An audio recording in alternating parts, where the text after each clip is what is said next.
The paperwork for the liaison optimization program arrived 6 weeks before my posting, and it was thorough. 47 pages of intake documentation, 3 supplementary annexes, and a covering letter from the Bethany Sorel Academy of Interoperability. Sciences that describe the program in the kind of careful, well-meaning language you use when you are about to do something to a person's nervous system and want them to sign the consent form anyway. I read all 47 pages. I read the annexes. I signed the form. My supervisor at the Scout Division Liaison Office, a man named Hollowell, who had been doing this work since before I was born, watched me sign it with the expression of someone waiting for a dentist appointment that had been scheduled for someone else. "You could decline," he said. "I know. The program is voluntary. That's in the first paragraph." I saw. He watched me a moment longer. "They'll put a neural overlay on you. Sensory augmentation package. Motor efficiency corrections. It's not permanent. They take it off at the end of the 6 months, but you'll notice it while it's there." I've read the brief. Hollowell made a small sound that wasn't quite a word, and went back to his own work. I finished signing. The Bethany Sorel Academy of Interoperability Sciences received my consent documentation, acknowledged it within 4 hours. They were efficient, and sent back a pre-boarding welcome pack that included a 42-page guide to campus, facilities, and an 8-page medical disclaimer that was, legally speaking, the same thing as the first form, but in smaller print. I read that one too. The Academy was on the orbital platform Tethvoral, 3 days out from the primary relay at Vashon Station. The platform itself was impressive by any standard. 6 interconnected habitat rings, a research wing that extended off the main structure like a compass needle, docking bays for 12 classes of vessel, and an atrium that ran the full length of the central ring, and was, I later learned, specifically designed to make visitors feel appropriately small. It succeeded. I took the lift from the docking bay to the intake level and stood in the atrium for about 30 seconds, looking up at the ceiling, which was 60 meters above me, and made of something that approximated glass, but didn't quite behave like it. Light refracted through it in thin, pale bands. The floor was a polished composite that reflected everything slightly wrong. Both effects, I suspected, were deliberate. Then I went to the intake desk. The intake coordinator was a Bethany Sorel administrator named Venth Harala. She was, like all of the Bethany Sorel I would meet, tall, 2.5 meters, approximately, with the long proportions of her species. Narrow elongated skull, 4 fingers on each hand, pale ivory coloring that shifted faintly depending on the angle of the light, eyes of a pale luminescent gray that gave her face a slightly lit from within quality, like a lamp behind thin paper. She moved with the unhurried precision that I later learned was cultural rather than individual. The Bethany Sorel were not slow. They simply didn't make unnecessary movements. And they had collectively decided, at some point in their history, that haste was a form of imprecision. "Scout Liaison 2nd Grade Caldwell," she said, reading from a screen. "Welcome to Tethvoral. You are the 4th human liaison enrolled in the current cohort. We have learned a great deal from the preceding 3, and expect the 4th integration will be more efficient." She paused. "That is not an insult. It is a statement of cumulative data." "I understand," I said. "You are scheduled for your augmentation fitting tomorrow morning at 0700. The procedure takes approximately 3 hours. You will experience some disorientation during the initial calibration period. This is normal, and typically resolves within 48 hours. After that, you will find your sensory range and processing speed substantially improved." She said it the way someone says their building has been recently renovated. Clean fact, minor pride. No particular need for my opinion. "Thank you," I said. She gave me my room assignment and a campus map and sent me on my way. My room was on the 3rd level of the 2nd habitat ring. It was small by the standards of the platform, which meant it was large by the standards of a scout liaison billet. There was a bunk, a work surface, a narrow window that looked out at the platform's secondary ring, and a storage unit built into the wall with the efficiency of something designed by people who did not waste space. I unpacked my bag. I traveled light. 11 years of field posting had reduced my personal kit to what fit in one standard bag with room left over, and sat on the bunk and read the 42-page campus guide. It was, like all the Vethani Sorel documentation I had encountered, precise and complete. I knew by the time I finished where every research facility was, how the meal schedule worked, what the emergency protocols were, and the exact specifications of the augmentation procedure I was scheduled for the next morning. The guide described it as a calibration of organic limitations, and noted, without any apparent awareness, that the phrase was mildly extraordinary, that human subjects typically showed a 40 to 50% improvement in primary sensory band performance post-fitting. I set the down, looked at the secondary ring turning slowly outside the window, and thought about the phrase organic limitations. Then I went to find the dining area, because it had been a long 3 days of transit, and I was hungry. The fitting the next morning was, as advertised, 3 hours long. I lay in a calibration chair, in a room that smelled of something antiseptic and faintly mineral, while a Vethani Sorel medical technician named Sorvith Khan attached, adjusted, and synced 14 separate components. He was younger than most of the staff I saw, with a focused attention that expressed itself as a kind of running commentary. Not to me, exactly, more to the procedure, the way a craftsman narrates a complex piece of work, not for an audience, but because the narration is part of the process. The sensory augmentation went on first.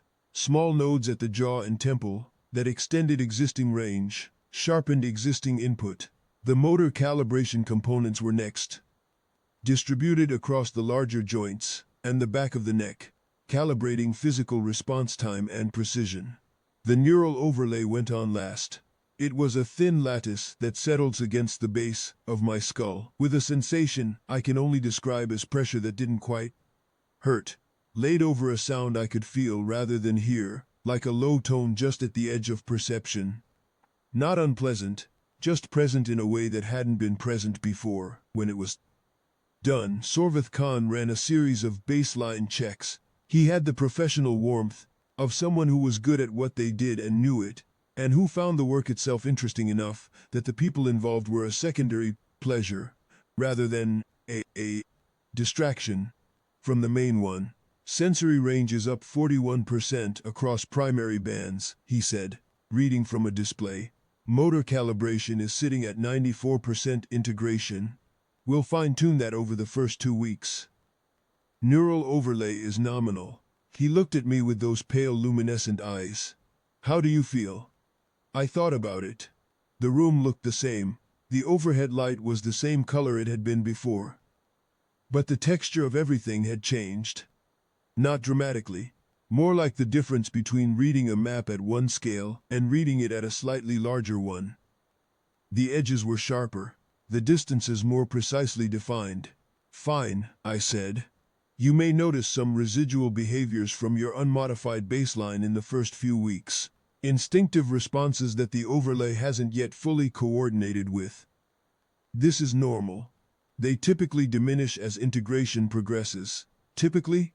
In most subjects, yes. The organic baseline has certain persistent features.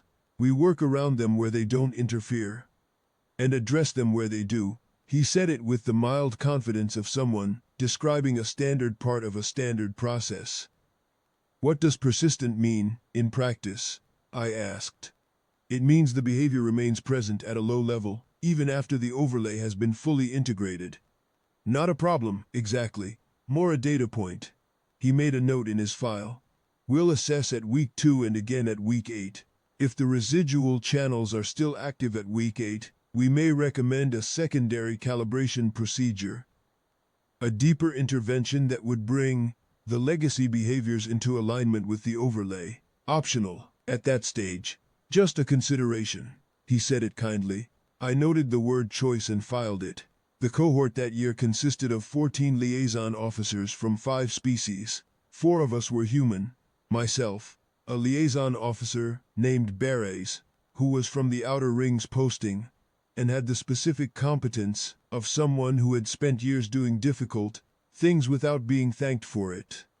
A junior diplomat named Corrigan, who was young enough to be visibly impressed by everything on the platform, and old enough to know that being visibly impressed was unprofessional, and who had not yet fully reconciled these two facts, and a technical specialist named Voss, who was quiet in the specific way of people who are doing more processing than they let on, and who seemed to read the Vithani Sorel with the detached interest of someone benchmarking a competitor.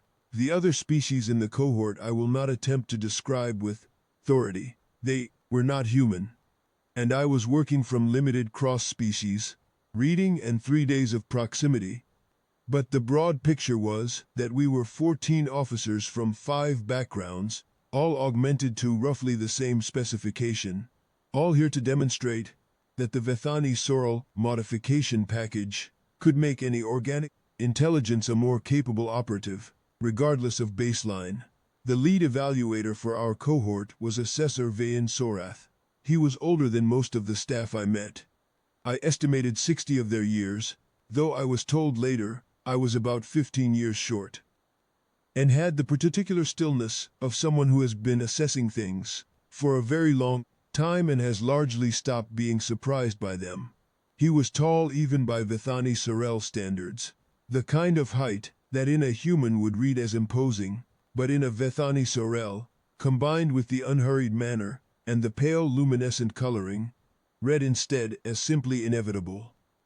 He was a feature of the environment, like a well-placed structural support. You noticed him, and then adjusted your spatial sense to include him. His uniform was a pale gray that matched his coloring so precisely, it seemed designed for the effect, which I suspected it was. He moved through the academy with the quality of something on rails. Consistent velocity, no acceleration, no hesitation. When he stopped completely. When he spoke, each sentence was complete before the next one began. At the first cohort briefing, the 3rd day of the posting, he stood at the front of a room that held all 14 of us, and explained, at some length and with a great deal of precision, what the program was going to do to us. Not for us, to us. I didn't think he noticed the phrasing. The modifications you have received, he said, are calibrated to correct for the inefficiencies of your respective organic baselines. Each species represented in this cohort has its own cluster of such inefficiencies: sensory gaps, processing latencies, motor imprecision. The overlay and augmentation package addresses these directly. What remains after calibration is, in effect, a more optimized version of what you were. He paused. He had the manner of someone giving a lecture they had given many times and still considered worth giving, not because the audience was new, but because the material was genuinely important. There will be residual behaviors from your unmodified state. These are normal. They are artifacts of organic patterning that the overlay has not yet fully coordinated. In most subjects, they diminish with time. In some, they persist. We do not consider persistence a failure. We consider it a data point, and we address it where intervention is warranted. Bears raised a hand. He was the sort of person who asked the question the room wanted to ask, which was a useful habit in a liaison officer, and I suspected it was not accidental. What kind of residual behaviors, he said. Assessor Vain Sorath considered this for exactly as long as it required. Instinctive responses based on pre-augmentation sensory input, organic vigilance patterns, the tendency to scan environments via unmodified sensory channels, even when the augmentation is providing superior data, social pattern recognition operating through biological rather than instrumental channels. The equivalent, in rough terms, of a navigator continuing to look out the window, while a more accurate instrument is displaying the same information. He said it without condescension. It was simply the accurate comparison, and accuracy was the highest value in his world. Does it cause problems? Bear asked. Rarely. The behaviors are low amplitude and do not interfere with overlay function. They are most notable in species with strong environmental monitoring instincts, a category that includes, to varying degrees, most of the species represented in this cohort. A brief pause, including humans, who show a particularly durable set of such instincts. We have found human organic vigilance behaviors to be among the more persistent of the baseline residuals we encounter. We note this not as a criticism, but as a species characteristic feature we account for in our program design. He moved on. I made a note. In the weeks that followed, the observation proved accurate. The augmentation worked largely as described. My visual range improved. My hearing gained precision it hadn't had before. And the neural overlay gave my processing a certain cleanliness, a quality of arriving at conclusions along shorter paths, less time in the weeds between input and decision. It was not a dramatic change. It was a consistent one, and the consistency accumulated into something noticeable. What didn't change was the other thing. I had been doing scout liaison work for 11 years. The work involved being in a lot of different rooms, with a lot of different people under a lot of different circumstances, and somewhere in those 11 years I had developed a habit. I wouldn't call it a skill, exactly, more a reflex of reading rooms, not via any specific instrument or any particular data point, via the aggregate, the way tension distributes itself across a group, the way a meeting that is going well sounds and feels different from one that is about to go sideways, even before any measurable indicator has shifted. The way a space that was fine yesterday, and is fine on every instrument today can, nonetheless have a quality that it didn't have yesterday. And that quality, in my experience, tended to mean something. The augmentation hadn't touched this. It hadn't made it better. It hadn't suppressed it.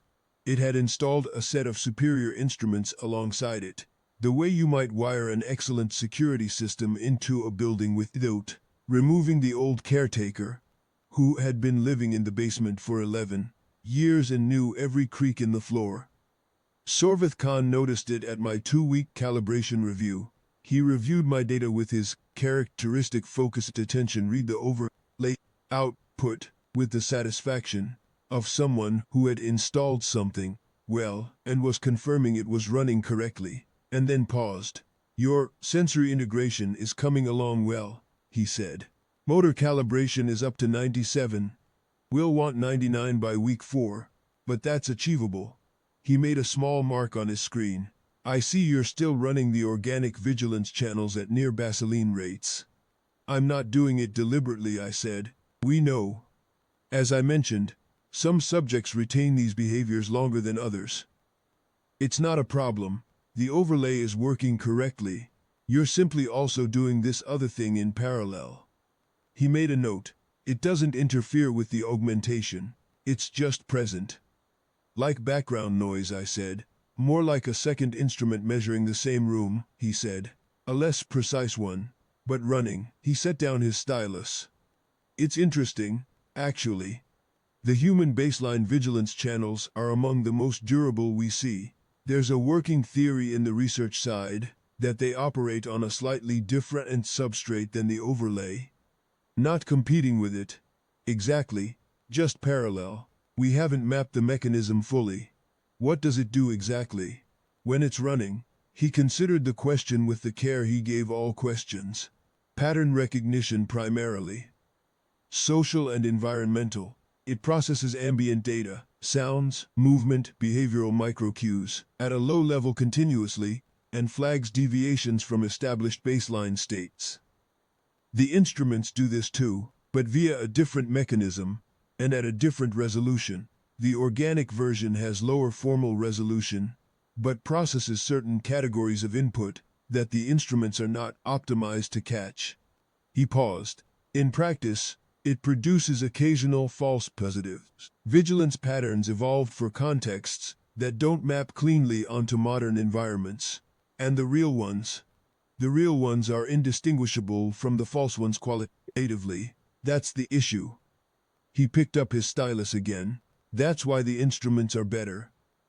They don't produce false positives. They measure what they measure and report it accurately. What do they miss? He looked at me with a professional equanimity that was, I noticed, very slightly tinged with the particular interest of someone who has been asked a question they have thought about before and haven't fully resolved. That, he said, is a reasonable question. He filed his 2-week review notes. I saw at an angle that the summary contained the phrase, residual organic vigilance. Active, no operational interference. Monitor through week 8. Month 2 brought the mixed species working groups. 14 officers sorted into shifting configurations, working through interoperability tasks, communication protocols, joint decision-making under time pressure, coordinated response exercises. The augmentation was the through line. You were running the same overlay, to the same specification, and the exercise was to see how well a Keth Sorai and a human and a member of a third species could work as a single operating unit when all three had been brought closer to a common sensory and processing standard. The exercises worked well by the metrics that measured them. The augmented response times were faster than pre-augmentation baselines across the board. The cross-species communication latency was down. The mixed group decision quality, measured against a set of test cases, was substantially higher than historical unaugmented cohort data. I noticed something else, which the metrics did not measure. The groups were better at the tasks than they were at knowing they were better. The augmentation improved performance in a way that was, in practice, slightly invisible to the subjects doing the performing. You processed faster, but the experience of processing didn't feel faster. It felt like thinking. You read the room more accurately, instrumentally, but the instrument output came in as data rather than intuition. And data requires interpretation before it becomes action. And the interpretation step was the one the augmentation couldn't do for you. The performance numbers were better. The experience of decision-making was, in some respects, more abstract than it had been before. Bears and I had a brief conversation about this in the common area during the second week of the group exercises. He had the same read I did, he said. The augmentation felt like wearing someone else's prescription glasses. Technically sharper than unaided, but requiring a small conscious adjustment that wouldn't be there with the right prescription, and occasionally producing a slight feeling of displacement between what he was seeing and what he was understanding. I thought that was accurate. I also thought it was not the kind of observation that would show up in an integration score, which was fine, because it wasn't a complaint. The augmentation was doing what it was designed to do. The small adjustment cost was real and worth the performance gain. I was noting it, the way I noted most things, because noting is a habit. And habits have a reason even when the reason isn't immediately visible. Assessor Van Sorath observed all of this and filed detailed logs. He was in the room for most of the group sessions, standing near the far wall with his characteristic stillness, noting without interfering. His evaluations were meticulous. They were also within the specific confines of his professional confidence. Fair, he graded what the instruments showed, gave credit where the data supported it, and noted concerns where the data raised them. He was, as far as I could tell, genuinely trying to do his job well. He noticed my particular residual behavior in week 7. During a group coordination session, the session had been a simulated interoperability task. A mixed species team of 5, working through a response coordination problem under time, pressure, and partial information. Routine by that point. We had all done enough of them to have something approaching a working vocabulary across species lines. The task was moving along as expected, and at 3 separate points during the session, I redirected the group's attention before the primary data feed flagged the relevant variable. The first time, Van Sorath made a note. The second time, I saw him look up.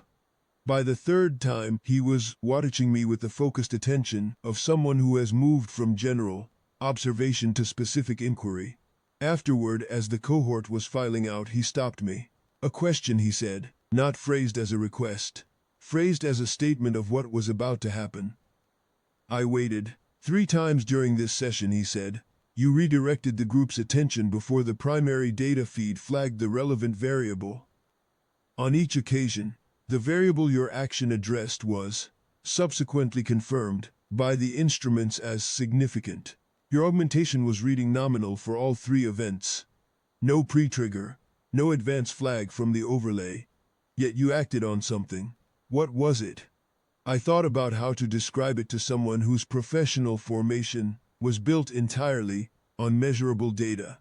The room felt different, I said. He was quiet for a moment. The room felt different, he repeated.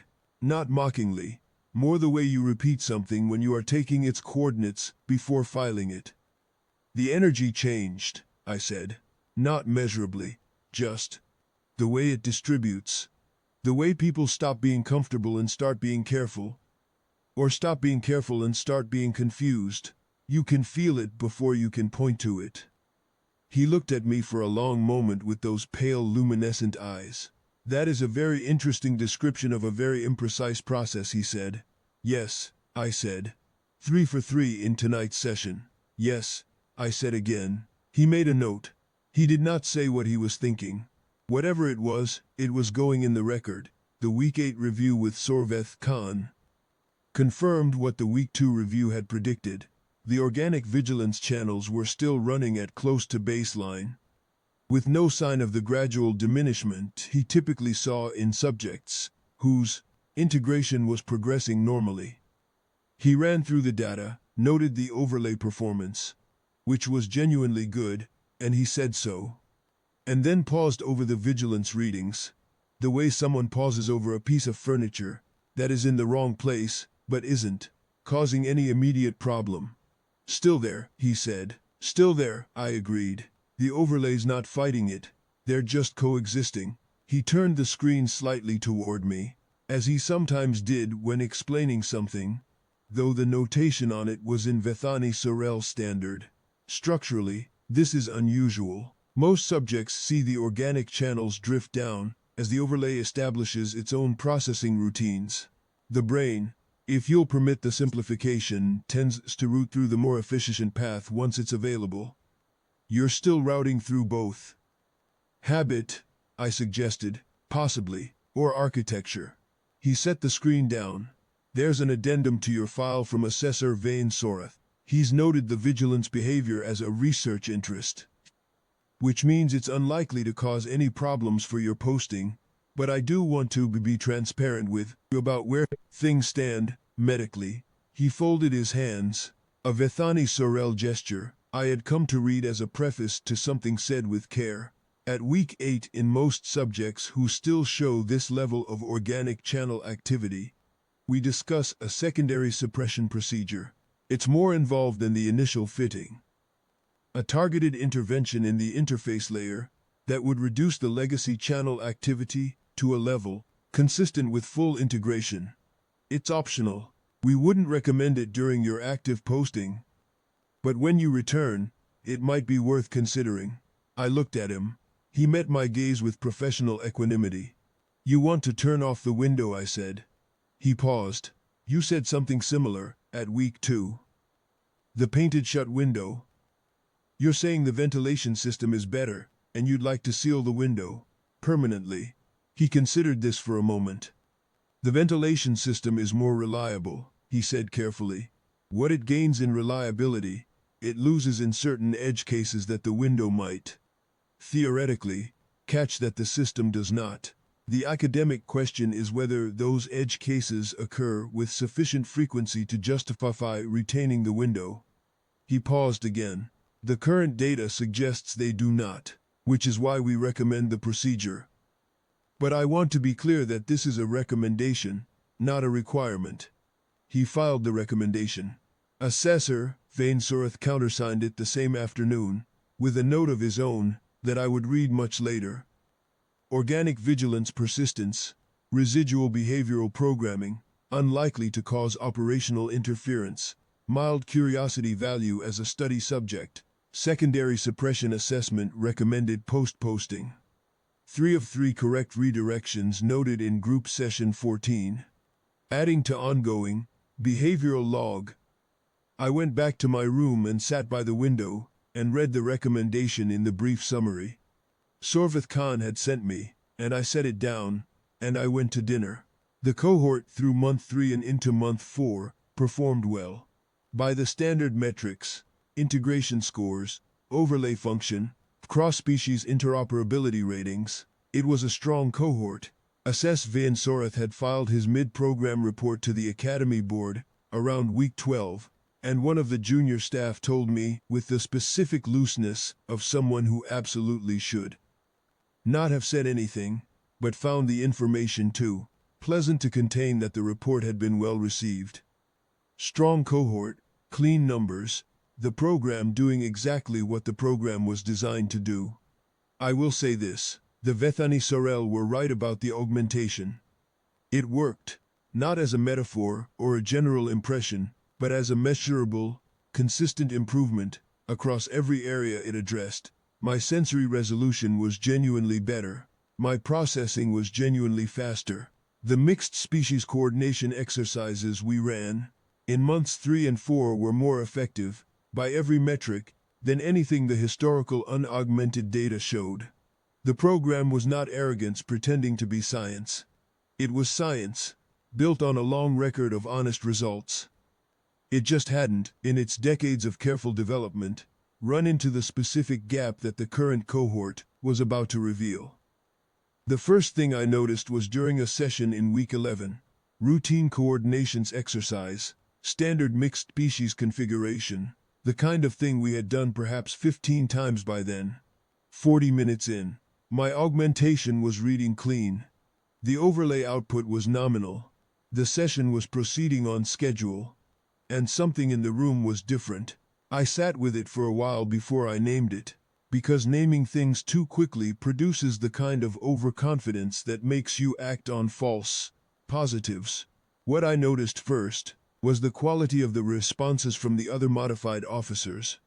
A fractional difference, small enough to live below any instrument threshold, in the character of their decision-making. Not slower in a way the latency monitors would catch, slower in the way that effort makes things slower. The kind of latency that comes not from processing delay, but from processing cost. When someone is doing something easily, it has one texture. When they are doing the same thing with more effort than the day before, it has another. The two textures look the same on most instruments, because most instruments are measuring outputs, not costs. I was measuring costs. I had a fixed reference for each person in the cohort by week 11. 11 weeks of working alongside the same 14 people in the same exercises gives you a calibration you don't have to think about. You simply know what their normal looks like. You know what Ives Thurin sounds like when he's running clean, and what Corrigan looks like when he's comfortable versus when he's working at the edge of his processing bandwidth, and what the group sounds like when the decision path is open versus when it's narrowed. The normal for this group was my baseline, and the normal had changed. What I was reading was the gap between what the augmentation was producing and what the organisms underneath were doing with it. The overlay output, the instrumental output, was the same, but the translation from instrumental output to action had acquired a small drag. A processing cost that hadn't been there in week 9. The system was running, but running harder. Over the next 2 days I kept watching. The observation held and deepened. It was most apparent in the 4 other humans in the cohort, which I noted but couldn't fully account for, possibly because I was better calibrated to read human response patterns, possibly for reasons I didn't yet understand. All 4 of them, and also, to a lesser degree, in Ives Thurin, who had the best integration scores in the group, and who I had come to read well enough to notice when his characteristic fluid efficiency had acquired a slight grain. He was still the most capable officer in the room, by every measurable standard. He was just, fractionally, not as comfortable as he had been 2 weeks before. I watched Corrigan too. Corrigan had the energy of someone who worked hard and wanted it to show, which meant that when he was struggling with something, the effort was more visible than it would have been in a more reserved subject. In week 9 he had been moving through the exercises with a quality I can only describe as relief. The relief of something that has been made easier. And in week 11 he had a slightly set quality to his jaw in the group sessions that wasn't there before. Not a problem, not a complaint, just a quality. The kind of thing that doesn't mean anything on its own, and means something when it is consistent and shared. On the second day, I ran through what I had and tried to construct an instrumental argument for it. I couldn't. My augmentation was nominal. Theirs were nominal. The session monitoring was nominal. Everything the instruments could tell me said nothing was wrong. On the evening of the second day, I wrote an anomaly report. It took 2 hours. I wrote carefully, keeping the language flat and the qualitative claims precise and narrow. I described what I had observed in specific behavioral terms, response texture, decision character, the specific quality of effort I was reading in the group. And I noted, clearly and at the top of the report, that all standard monitoring systems were reading nominal, and that no instrumental data supported the concern. I noted that my augmentation itself was not flagging anything.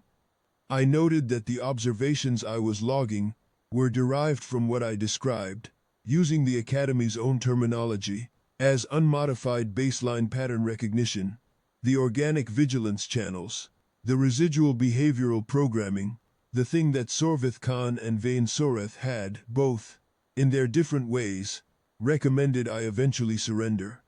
I said I was filing the report anyway. 11 years of fieldwork had taught me one thing well enough, that I was willing to put my name on a document, with no instrumental backing, when the room changes, and you can't point to why, you write it down. You get it on record. You let the record stand against what the instruments say, and if you're wrong, the record is a data point about your false positive rate. And that's useful too. I sent the report to Assessor Vain Soreth's formal intake channel at 21 Pi 47. His response arrived at 0712 the following morning. It was professional. It was kind. He thanked me for filing it. A sentence that managed to convey both genuine appreciation and mild concern about what had prompted the filing, in the precise way of someone who valued the behavior, even while finding the specific result puzzling. He confirmed that all standard monitoring data for the cohort was nominal across all 14 subjects. He noted that the behavioral pattern I had described was consistent with documented features of residual organic vigilance, the kind of observation, without data, that prior cohorts had produced, and that the Academy had catalogued as a persistent artifact of unmodified processing. He said my concern would be retained in the cohort record as qualitative data. At the end of the message, he noted that my report had prompted him to review the Week 8 suppression recommendation, and that he was inclined to second it. The residual vigilance channels were performing in a way consistent with the relevant literature on organic baseline persistence.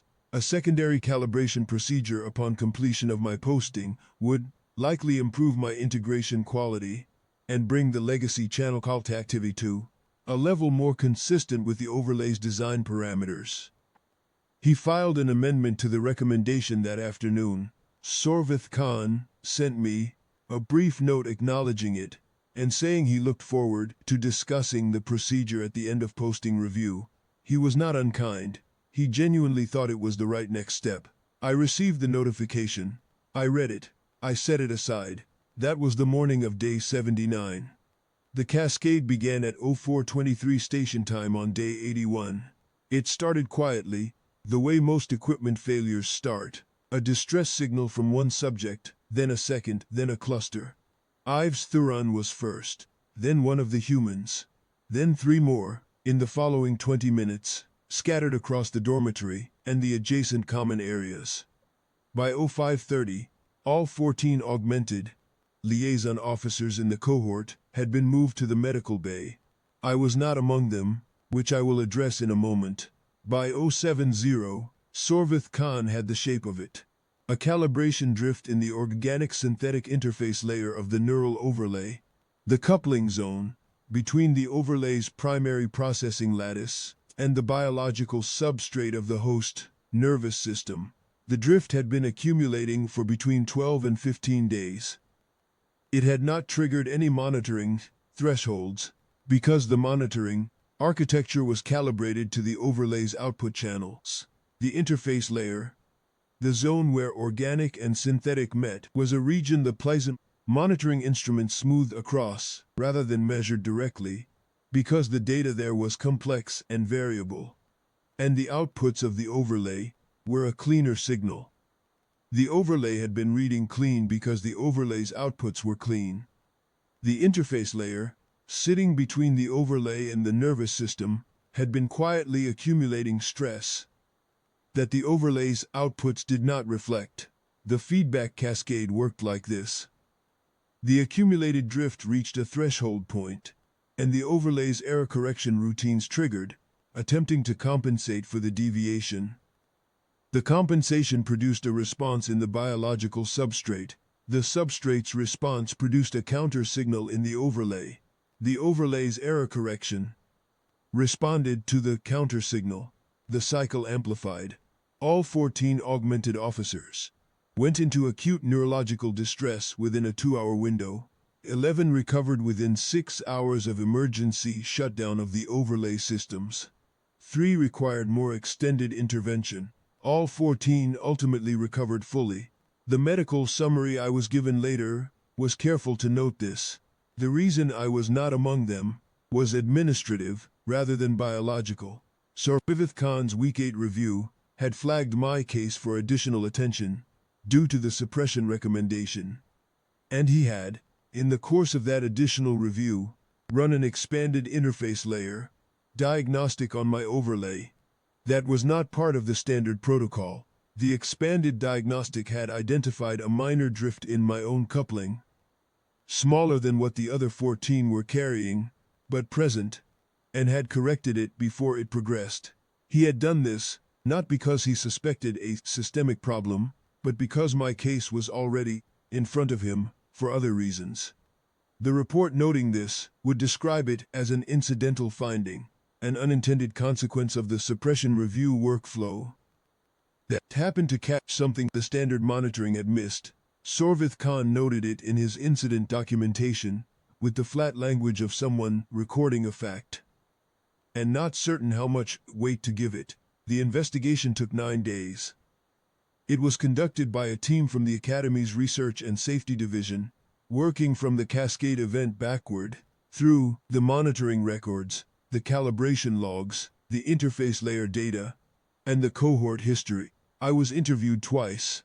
Both times, I gave the same account: what I had observed, when I had observed it, and what I had done with the observation.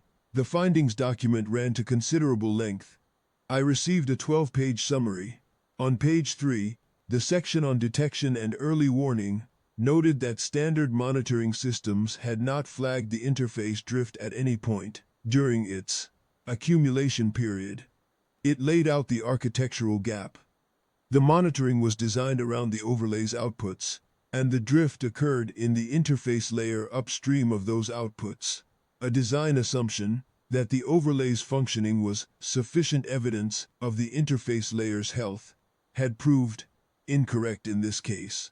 The investigation team was careful to note that this assumption was not unreasonable given the existing data on overlay performances. The interface layer had, in all previous cases in the program's history, remained stable. This was the first cohort in which it had not. The gap had not been visible as a gap because it had never been needed.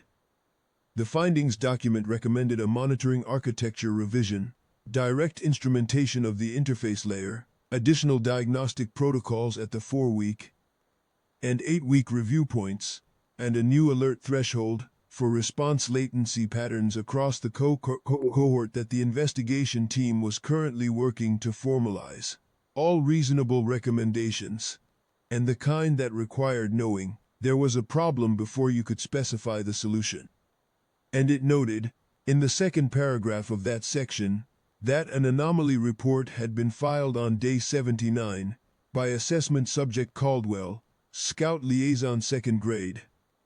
The report had described behavioral anomalies in the cohort derived from organic baseline pattern recognition.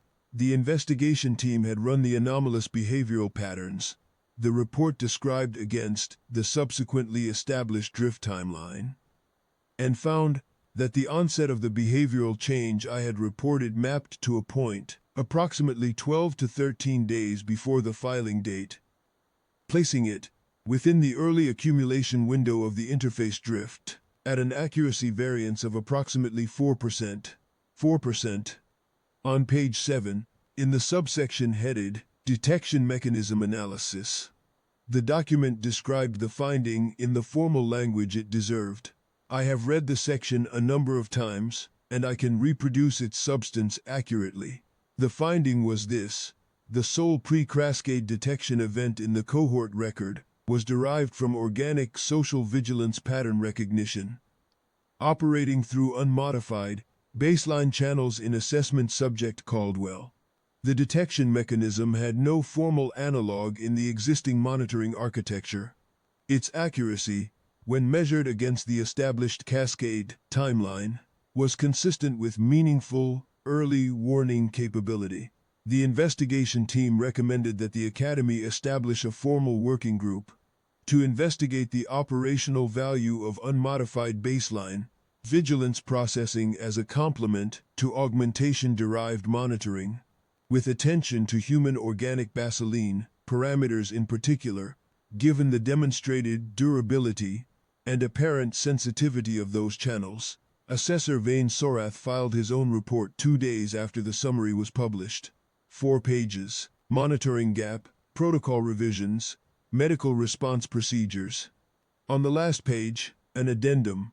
It withdrew the secondary suppression recommendation from my file and replaced it with a formal request to retain the residual vigilance behavior intact, pending further study. He phrased it as a data-driven revision of a prior assessment, not an apology, not a statement of error. A correction, logged with the same precision as the original recommendation, because accuracy was what the work required, and accuracy was what he gave it.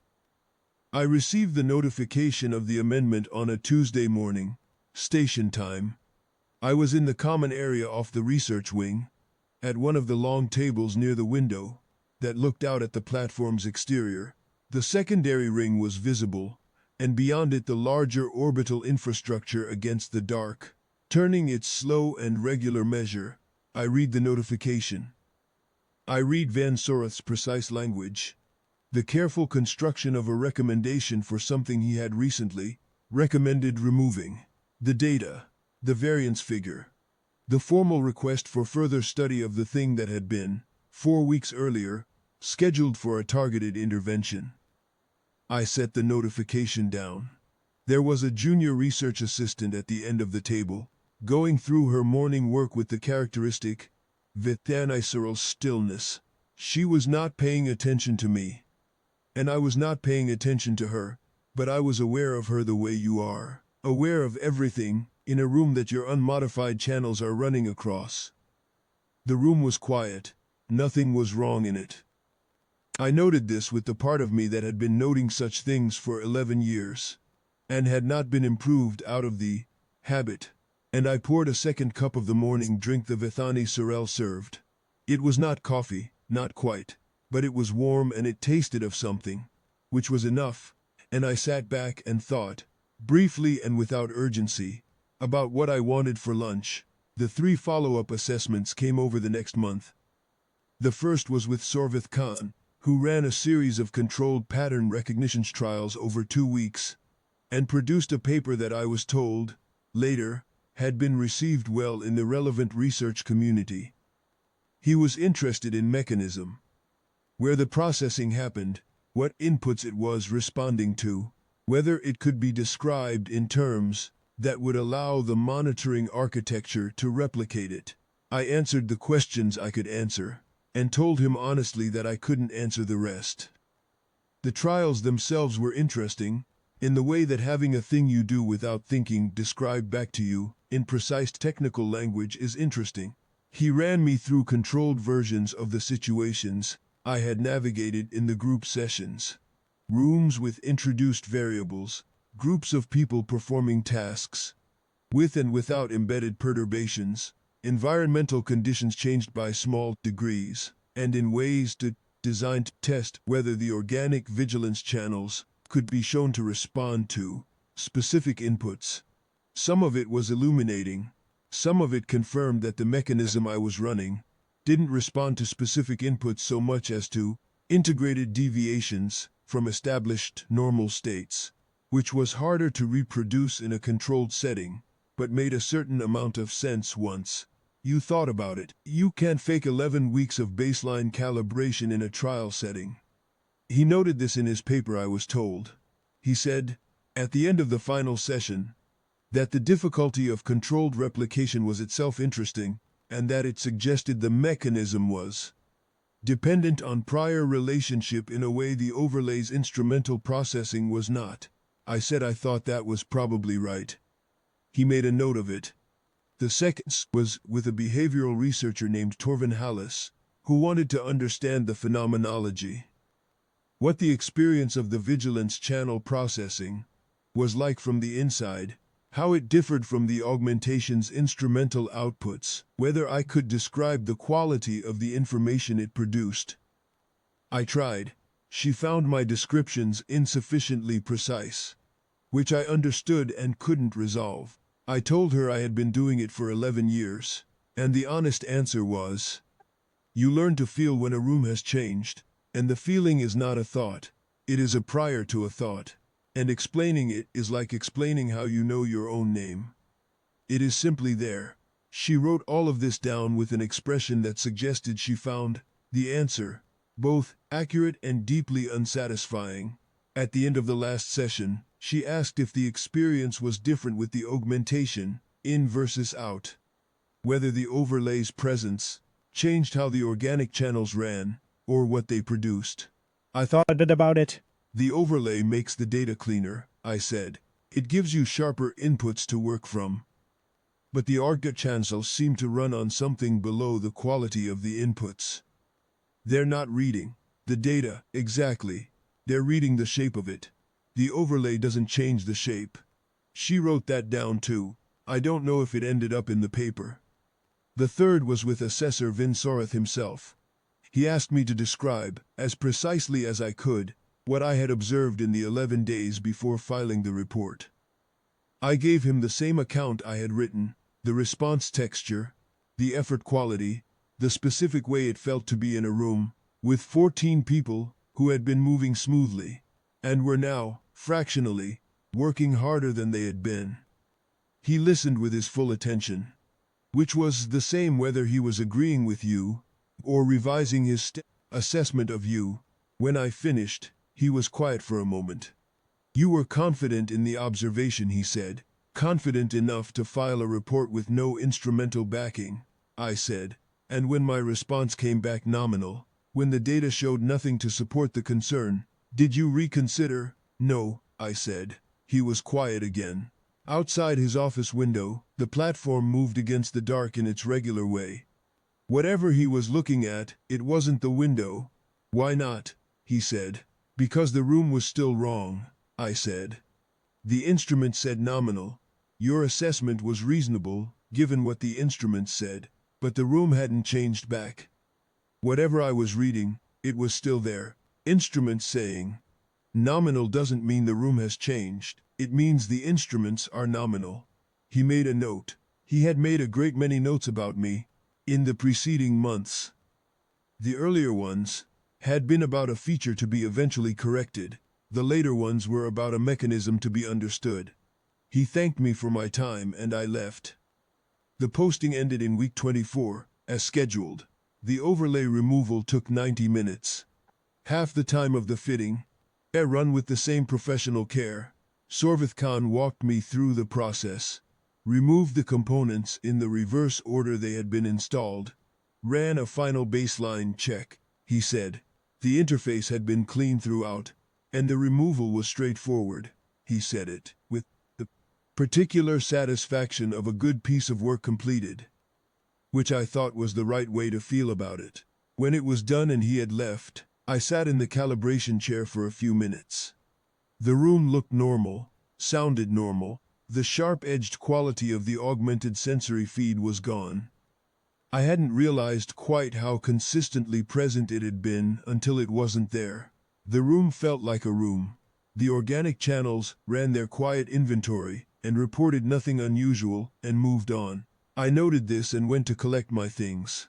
My departure documentation included a formal letter from the academy director, a distinction that junior staff told me was typically reserved for significant research contributions, referencing the anomaly report and its bearing on monitoring protocol, revision, and noting the establishment of a working group to investigate organic baseline vigilance processing and its potential value as a complement to augmentation-derived monitoring.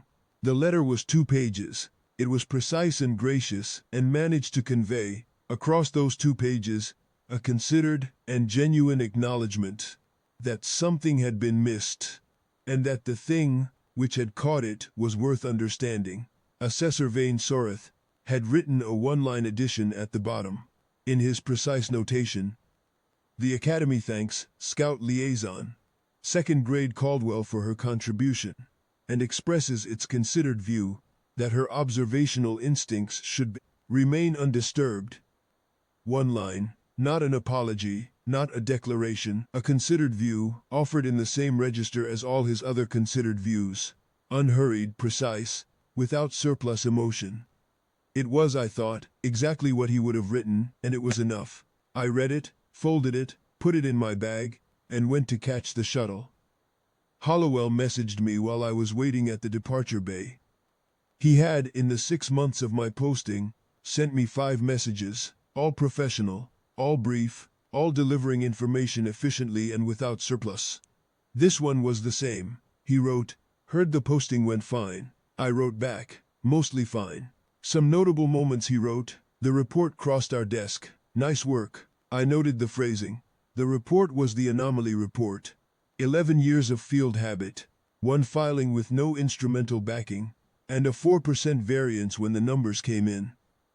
Hollowell was not a man who said nice work about things that weren't. I did not write back, because there was nothing to add, and the shuttle was boarding. The transit back to Vashan station took 3 days.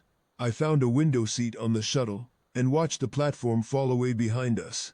As we cleared the docking bay, the 6 habitat rings and the compass needle research wing, and the atrium I had stood in on the first day, 60 meters high, and designed to remind you of your scale.